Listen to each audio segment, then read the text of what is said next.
Hey, everybody, welcome to this live stream. This is more of a uh, kick in the pants type live stream. I'll be moderating. I'm your host, Ronstryker, and let me show up there. Yes, that is my channel. If you want to check out my channel, awesome. If you think I suck, well, move along. So, along with me tonight is our very beloveds, SecurityGuy42. Say hello, Security Guy. Good evening. All righty, there's his link. And Risky Chrisky. What's up? All right. All Why right. is that funny? Yeah. Well, it's like the Fifth Element. Corbin Dallas. What's on your mind, man? Hi. All right. Fair enough. But basically, this is both Security Guy, Risky, and myself. We kind of saw in the Telegram chats. There's with the younger crowd. I hate to date myself. Some people have called me a boomer, but I'm no boomer. I'm a Gen Xer. I don't know about you, Security Guy, Gen Xer, Oh yeah, Gen X. Risky, I think technically I'm a millennial. millennial, technically. Okay. Basically, none of us are boomers, but we've done some things. We've been out there. We've done the things. Some have done more things than others, but here's the deal. This is not a video game. All right. So we're going to be talking about basic gear and take it from there. So I'm going to throw up the general ideas. And since Security Guy and Risky, you guys have done a lot more than I have. So I'm going to defer to your guys' judgment. So who wants to go first on kind of laying the smackdown? Well, Chris or Chrisky, you got a video ready to go hot on this. Why don't you lay some out for us? Yeah, okay, so I guess by the time everyone sees this when this is uploaded, I've got a video coming out and it's about people thinking they're something that they're not. And it ties hand in hand to what our conversation was before this about this isn't a video game and people have this mindset of I'm gonna select my loadout based on my mission. It's like, yeah, maybe, but what are the odds you're gonna have that ability when the time comes?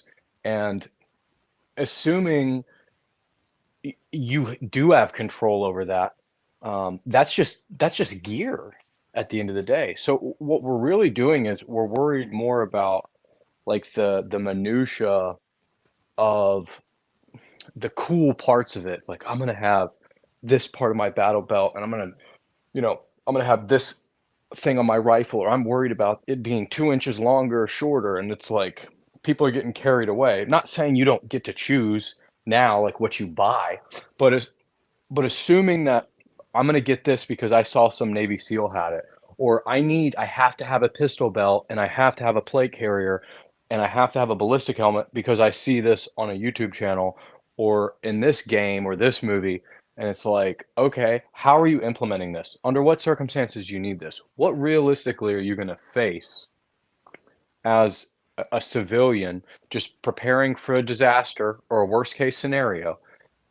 Yeah, there's certain cases that you might want to wear that stuff, but short of those happening, those small, slim scenarios, you're really just kind of pretending because you're not going to need half that stuff. And if that we ever get to that point in society, you're going to have much bigger pressing issues, and you're not going to be able to go just refit anytime you want. Because who does that really in the military? Do regular grunts or soldiers or Marines get to go out and choose their kit based on every single specific mission?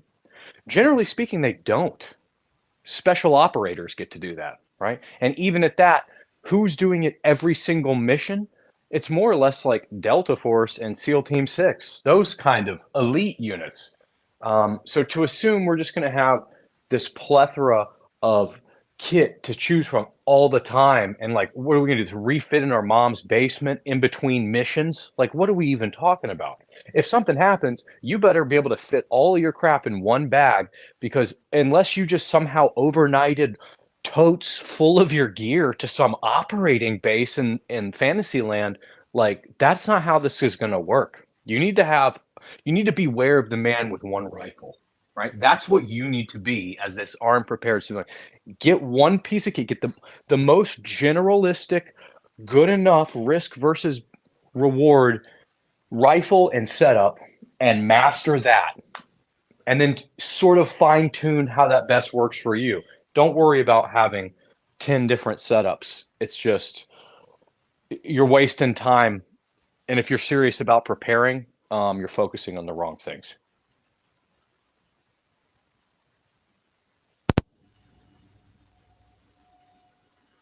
Yeah, I wrote up something here a couple days ago. I posted it on my channel at Telegram, and I forwarded it to Risky, and he posted it on his channel also. And I will read it off here. It's not super long. I have noticed a thing in the Patriot, Prepper, and militia movements where people seem to think they need to have different weapons and gear for different missions.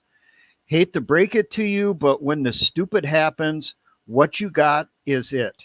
The chances of you changing your gear to something more tactical, mission specific is non-existent.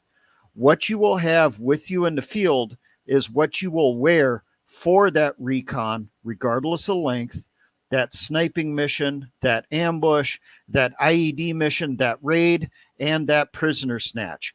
You won't be stopping by the house to change to a different plate carrier, grab that short length 12 gauge with breech barrel or designated marksman rifle in 338 Lapua, change to that cooler camel pattern to blend into the target's hedges outside his window, or any other of the stuff you guys think is so important. Look at any military in the world. How much extra tactical shit does the average grunt carry with him so he can change into for that special mission or the one after that? He has one uniform pattern, one set of gear, his ruck, boots, and his issued weapon, which typically is a generic service rifle. No one is going to carry all your special shit so you can play tactical Barbie dress up specific for each mission. You just pick and choose from the stuff you already have with you. The stuff you don't need from your gear gets cached or loaded on a vehicle or trailer. That's it. Maybe instead of deciding what is the best items for one particular mission, you should be deciding what meets your requirements overall to be able to operate effectively with minimal support. Because we won't have the U.S. military logistics system to back us up this next time around. Now, there was a lot of comments on Risky's channel and mine to that, and people completely took it out of context. They got the wrong idea. So the next day, I had to post a follow-up to that to both of our channels. I think most people are missing the point of why I wrote this up and sent it to Risky for him to post also. You guys think it will be like a video game where you will customize your shit before each mission from a massive inventory. That for X mission, you need this specific plate carrier with a 10.5-inch barrel SBR and a Glock 2000 with auto laser targeting. And to top it off, you'll need that tiger stripe uniform with specialty brand boots. And when that mission is over, for the next mission, you'll now need that slimmed down body armor from Navy Squeals R Us with that short 12 gauge with breech barrel, Glock 2051 Gen 3 with red dot. You also need the Red Dawn Soviet parka with OD green jungle fatigues and Gucci jungle boots. That is not how it is in the real world. Realistically, as a guerrilla or a resistance soldier, you're going to have one set of stuff, and that is it. And you will have to make that one set of stuff fit every mission. Your huge inventory to choose from will be your rucksack. And So for one, I feel personally attacked. No, I have an SBR and specialty jungle boots, and I have Tiger Stripe raid modded shirts. No, I probably help perpetuate, I don't know how to spell it, yeah, perpetuate this issue based on some of my videos. What I want everyone that's listening to this to remember is I want to give you guys options because you can't buy everything. And if I have a lot of stuff to choose from, well, maybe it's going to help you decide what route to take. But don't think that I'm sitting back having this plan of like today's loadout is this. No, I have like a main sort of generalized loadout that I'm going to go to because I don't know what's going to happen, and it's all in a kit bag ready to go. And whereas I do rock a 10.5-inch rifle, but my where I'm going to be at, what I intend to do is probably different than the next guy. So everyone's not going to look, everyone's stuff isn't going to look the same, but it needs to be specific to what your area is and what you intend to do and what your capabilities are training wise.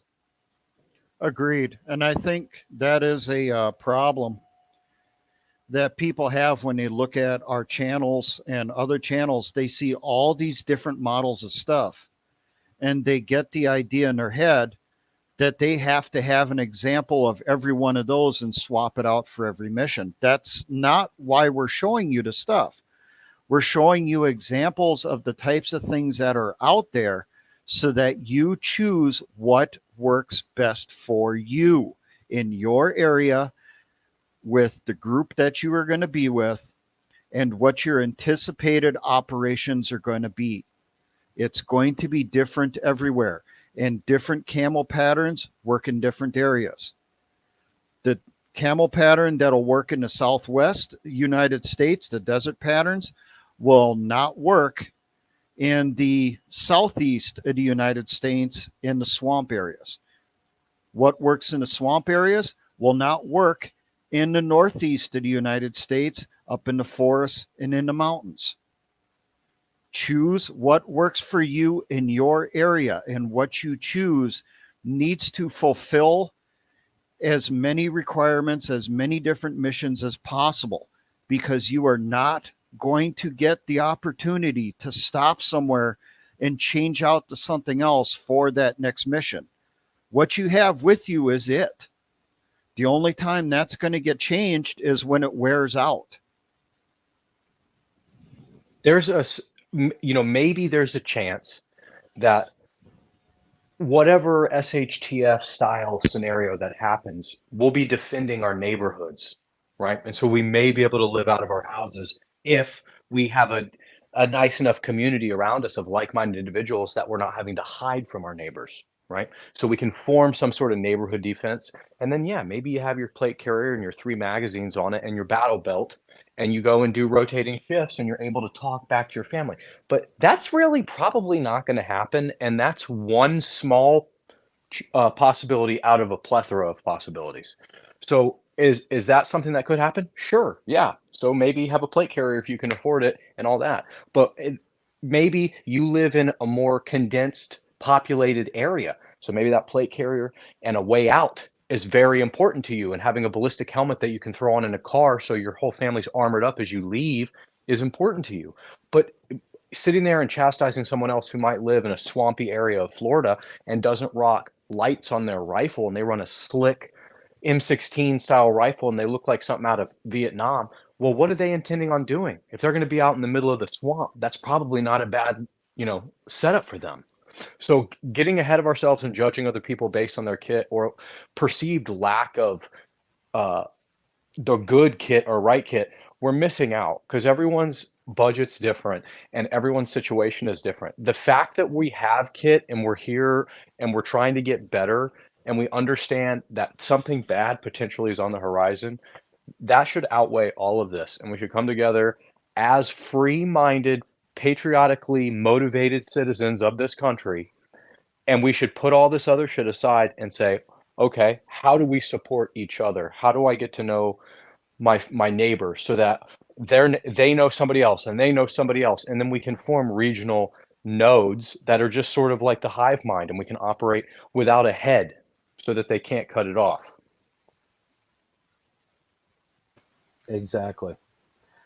I mean, I live in the suburbs, and it's kind of shocking that people don't talk to each other. I mean, my front door is, say, about 100 feet, if that, from my neighbor's front door.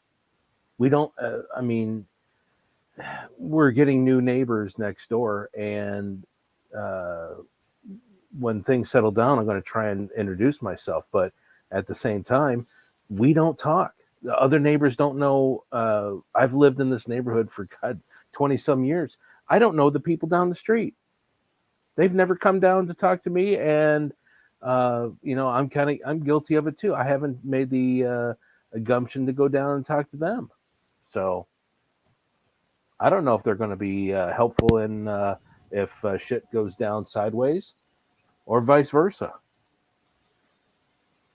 I've mentioned more than a few times on my channel when I've done gear videos, and I avoided those as much as I could for as long as I could, because I know that always is one of those kicking the beehive subjects. But you get what works for you and what you can afford. Now, you may have that vision of what you ultimately want to have, but in the meantime, you still have to have something. So you get something that you can afford, that is cheap, that fulfills that role, until you can afford that more expensive piece of equipment. So right now, maybe you'll have just an old LBE, load-bearing equipment suspenders set, but you're going to be pushing for a particular model of plate carrier with special MOLLE pouches and all that stuff. But you should at least have something now that accomplishes the particular tasks you think you're going to do, whether it's defending your home or operating against a totalitarian government. You don't you don't want to be the guy who is going to show up in the woods wearing a set of sweats with a set of running shoes, and your canteen is a couple bottles of water you grabbed from your fridge. Your rucksack is a couple plastic bags that you tied together and threw over your shoulders. But you got that $1,500 AR with that specialty scope on it. At least you got that. You don't want to be that guy. People would be better off not overthinking it. If you don't have a whole lot of money, get you a good backpack, a neutral colored one. Get you something with iron sights. Get a fixed carry handle, or get a flat top AR with an A2 front sight post on there, and then get a detachable carry handle, and get a sling bag. People know the Maxpedition. Get a little Maxpedition sling bag that you can put AR mags in. You do not have to overthink it. That is better than spending all the money on a Gucci rifle and not having anything else, or waiting until you can get enough to get some super fancy thing. It'd be better for you to get just a rifle that will do now, and a lot of ammo, and practice and get good. And if you don't have a lot of money for that, go out and practice in another way. Go get physically fit. Go out and do movements with your rucksack. And you can make it work. We go through seasons of life. We can't always afford to go to the range every week. You might never be able to do that. Some of us might always be able to do that. So it doesn't matter, but it might change in the future. So get in where you fit in right now. And anybody shaming you or like talking trash, they're not truly one of us if that's what they're doing. They're in it for the wrong reasons, so don't even worry about it. Yeah, I've mentioned this in the past in live streams and in videos. When I first started the channel, the SecurityGuy42 channel, the only militia and patriot channels that were out there were just ones that were pushing, you have to get this particular rifle because this is the best one on the market. You have to get this particular set of gear because this is the best on the market. And then they showed guys who were seriously out of weight doing battle drills that you would expect to see Navy SEAL operators do. That's not realistic. That's why I have come on from the approach that I have with the channel of pointing out to people, at least start out with the basics, okay? And realize you are going to be a basic training level infantry grunt if something starts off. You're not going to be a Navy SEAL. You're not going to be a Green Beret. You don't have the training for it. And the average threat that you might see will be some tyrannical police force or a National Guard unit or an invasion force. You know, you're not going to, realistically, 99% of us are not going to be fighting SEAL Team 6. We're not going to be fighting Delta Force. We're not going to be fighting Spetsnaz. We'll be fighting the average grunt. Let's be real. Like the average infantry grunt, and I know I can already hear the people that don't agree with me, but I'll address it, y'all. The average infantry grunt doesn't have a sidearm. Some of them do, depending on what their job is. But even the ones that are issued the sidearm, unless they go shoot in their off time, you can even look at them and tell. Like I was issued a sidearm for a stint, and I was not competent with it. Like when you look at a Navy SEAL go to their sidearm, because we're not trained to that. It takes a long time to get a guy to the point where he's competent and good with a rifle and knows all those correct moves in a fight to do. So adding the complexity of that sidearm, it takes even that higher level of training, which is why generally speaking, it's somebody who has all of that due to their job or due to their experience that is using those handguns in the military. So take it from a civilian standpoint. Yes, I understand we have concealed carry licenses. A pistol is our main weapon. So it's not necessarily the same thing. But if we're talking about being an armed, prepared citizen or like a militiaman or something along those lines, a Minuteman, yeah, I think maybe the pistol is a little bit more important than your average infantryman. That being said, you haven't gone, odds are, you haven't gone through the Q course or BUDS training and all those specialty schools afterward that get them to the point where they can go to the handgun in a second and they know exactly how to do it properly. For the vast majority of everyone else, they need more training with their rifle to begin with. So don't put the cart before the horse. We need to be riflemen first if you're carrying a rifle. Right? Like if you're going to be EDCing your pistol, yeah, that's your weapon. However, when we get into the conversation then of militiamen, riflemen, or excuse me, militiamen, Minutemen, the rifle is your weapon. So we need to be first proficient in that. And then once you're proficient in that, then add in that pistol. But until then, until you know it like the back of your hand and you are absolutely certain, Nothing Fancy could call you up on a Soldier Boy and you could go ace it like Bucket Nuster. If you can't do that, you don't even need to worry about the damn pistol. Put it in your chest rig, put it in your bag, still bring it, but you don't need to worry about some drop leg Safariland holster because you got bigger problems to square away first. And one thing that I bring up routinely is people focus on, the tactical gear, their loadout and that stuff, but they overlook the things that will keep them alive. You overlook your mess gear. You overlook your cold weather gear for winter. You overlook your wet weather gear for when it rains out.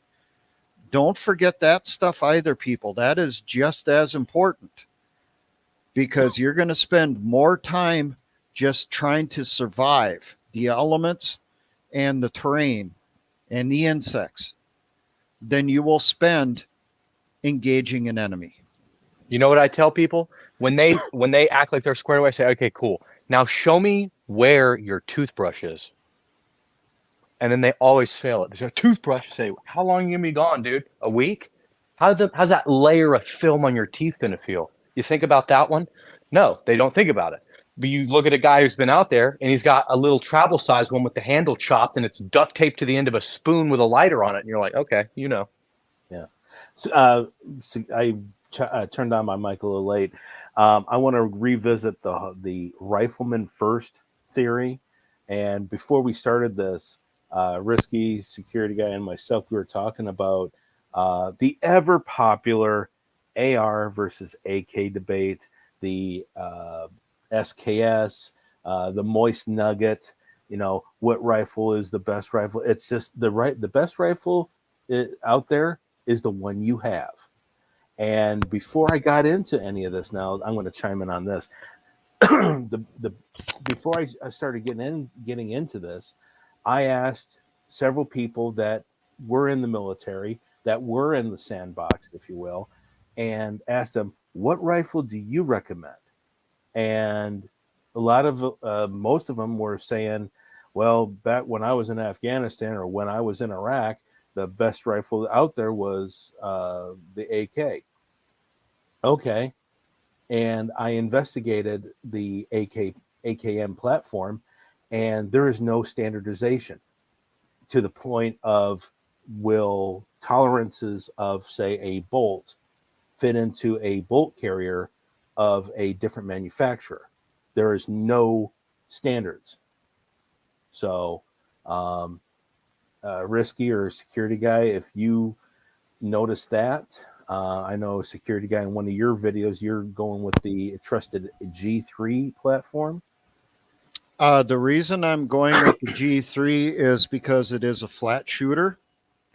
It does have a lot of power on impact downrange, and there is quite a few spare parts on the market for it because the German military, the Bundeswehr, has officially retired the G3. So they took all those parts that they've stocked up since the late 1950s, early 1960s, and they sold them off.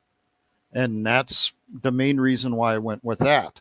But I can just as easily pick up an M16 or an AR and know how to use it because that's what I used when I was in the Army. That's what I used when I went downrange, even in the big sandbox. I use the 5.56 AR platform for similar reasons. Mainly, I'm comfortable with it. I have more time behind it than anything else. I'll concede in advance. I think having like a 308 would probably be the best thing. But for size and weight considerations for me, I think 5.56 works better. I'm also not a huge guy, and I just haven't invested in that 308 commitment yet. That again being said, I have an AK-47.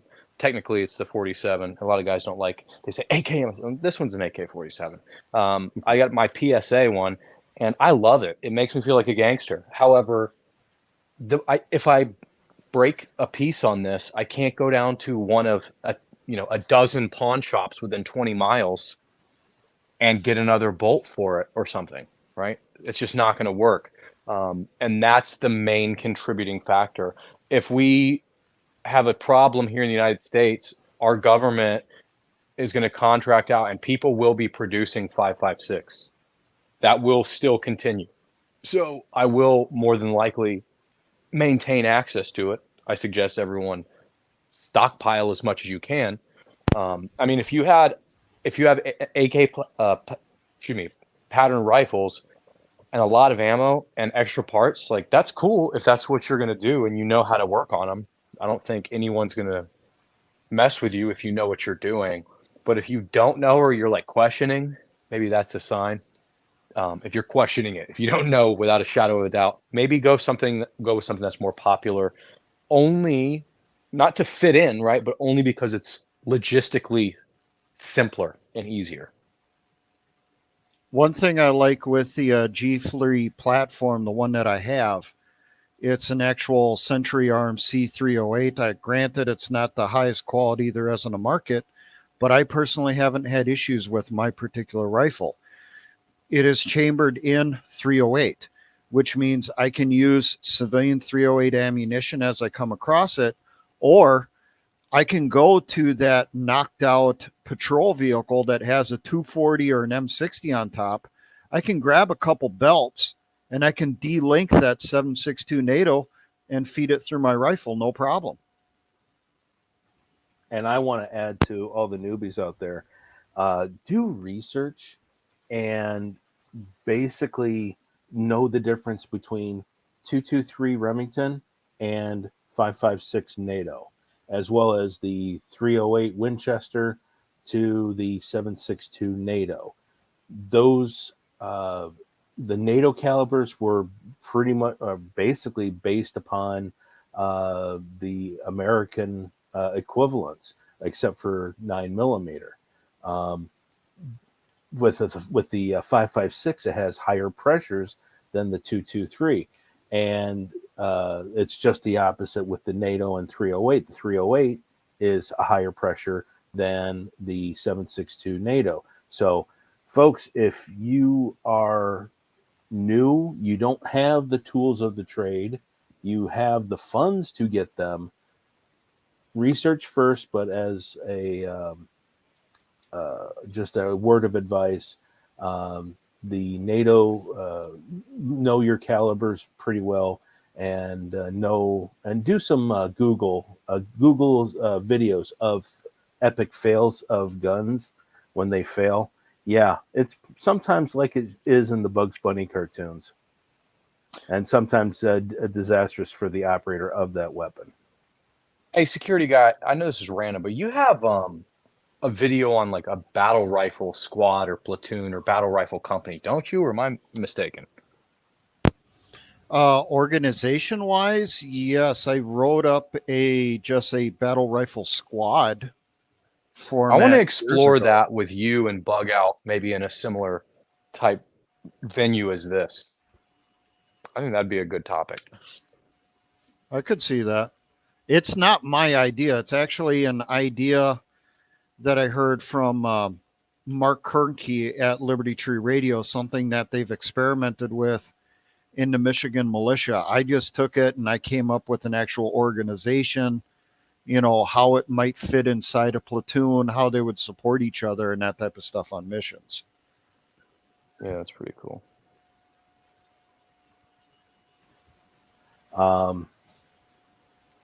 Let's see. I think we covered it all, didn't we? I think we have, other than just mentioning that, for anyone that's watching this on our channels, because we're all going to try uploading it to all three of our channels over the next few days here. Whatever weapon system you get a hold of some spare parts and keep them inside your loadout for taking with you. You don't have to have them in a pocket to grab right away, but at least have them in a little pouch or something inside your rucksack. Have that spare firing pin, those spare springs. If you have an HK platform, you got to have spare rollers. And if you have an HK-based platform, you know what I'm talking about. Have some of those critical parts that are prone to breaking. Have those parts with you. You may not be able to install them, but it's better to have the parts and then try to find someone to install them than find someone and then not having the parts. And that goes back to just having manuals and stuff. Okay, so if you don't know, just get a manual, and then at minimum, you have a reference library and the parts, and you can figure it out later. But if the internet goes out and you don't have any friends, then you kind of screwed up one or two times along the way. And with me, I did the video on basic web gear, a way to hold your magazines, if you will.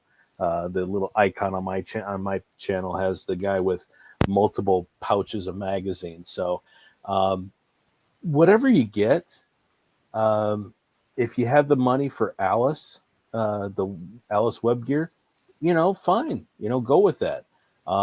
If all you can afford is that Chi-Com chest rig and an SKS that your father had, he bought when it was like $50. It was like a crate sale. Yeah, you can't find SKSs for $50 anymore, even the Chi-Com ones. A buddy of mine just sold a Russian SKS. He sold it for I think 1,300. Granted, it was in almost immaculate condition, but those $50 SKSs are long gone. So if you're looking to purchase a weapon, purchase some web gear, make sure it's going to work. And the stuff that you get on Wish or Amazon, that Mall Ninja crap, yeah, no, dude, I seriously doubt it works. But if that's all you can afford, rock with it and learn from that, and try and get something better. The minimum quality is military surplus. What do you guys think? Agreed on that, and I'll throw this out there. Don't be really concerned if you can't get the high quality equipment that you want. If you get something that functions long enough, that's what matters. Okay, if you're in that resistant situation, if some of your stuff wears out, or you have a no longer moving mobile resupply pod laying on the ground there, he's got better stuff, swap out. If he's got better ammo pouches, swap out yours, that type of thing. I.e. battlefield pickup. Exactly. Yeah. The goal is have battlefield pickups, but don't be one. Don't be the loot drop. Also, don't plan. I would not make my base plan around picking up loot drops.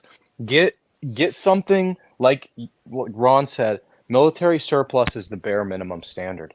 So, yeah, while I think there are better choices than a Chi-Com rig, if that's all you can afford, I would rather you have a Chi-Com rig than buy some airsoft crap on the internet and make it work and train with it and be the guy out there who can rock a Chi-Com rig until it's good, until you have enough money to get something that you really want, and you can set that aside as a giveaway or as a backup.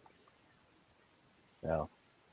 Proof positive, the Viet Cong did that against U.S. forces very effectively. Yeah, and the one thing I like about that is they're so cheap. You can use, with an Alice Ruck, an LVE set, and a Chi-Com rig, you can combine all those to have sort of a Mac Daddy setup. Yep. So, all right, I guess that's it for us. Folks, if you have anything to add, leave a comment.